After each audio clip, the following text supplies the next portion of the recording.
গরমে ক্রিম ছাড়া খুব সহজে বাসায় বানিয়ে নিতে পারেন চকলেট ফ্লেভার আইসক্রিম।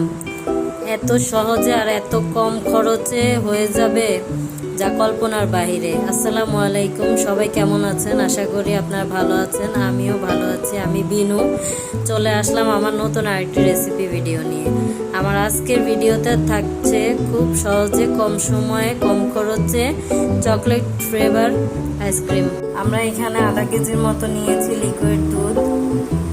এখানে আছে 2 টেবিল চামচের মতো কাস্টার্ড পাউডার।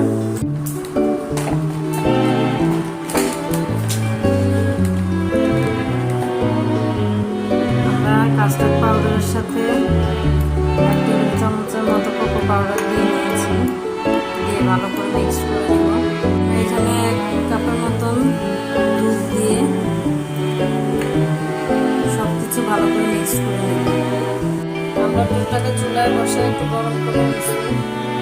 আমরা এর সাথে 2 টেবিল চামচের মতো গুঁড়া দুধ দিয়ে ভালো করে নেড়ে নিব। দুধটাকে ভালো করে মিক্স করে নেব। দুধটা ভালো করে ফুটে গেছে আর একটু ঘন হয়ে গেছে। আমরা এবার এর মধ্যে কাস্টার্ড পাউডার, কোকো পাউডার আর লিকুইড দুধ দিয়ে যে মিক্সচারটা রেখেছিলাম এটা আমরা এখানে মিক্স করে দেবো দুধের সাথে। কাস্টার্ড পাউডারের সাথে চিনি অল্প দেওয়া ছিল, এই জন্য আমরা এর সাথে 1 টেবিল চামচ চিনি মিক্স। আমাদের আইসক্রিমের মিক্সচারটা ঘন হয়ে গেছে। আমরা এবার এটাকে নামিয়ে ঠান্ডা করে নেব। আমাদের আইসক্রিমের ব্যাটারগুলো ঠান্ডা হয়ে গেছে। আমরা এবার এগুলোকে ভালো করে ব্লেন্ড করে নেব।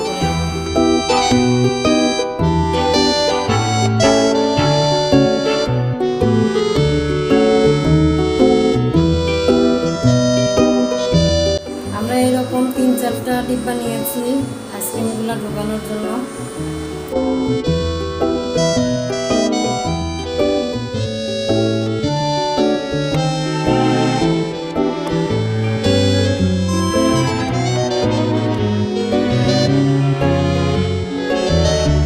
আমরা আইসক্রিমের মধ্যে দেওয়ার জন্য এখানে কিছু বাদাম কেটে নিয়েছি আর নিয়েছি কিছু কিশমিশ। এরপরে সবগুলোর মধ্যে বাদাম ছিটিয়ে দিব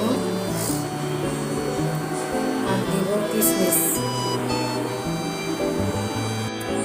আমরা এবার ডিব্বাগুলো মুখা লাগিয়ে ফ্রিজে রেখে দিব কয়েক ঘন্টার জন্য। আমরা রাতের বেলা আইসক্রিমটা বসাইছিলাম, আইসক্রিমটা খুব সুন্দরভাবে সেট হয়ে গেছে। এই যে আমাদের চকলেট ফ্লেভার আইসক্রিমটা হয়ে গেছে।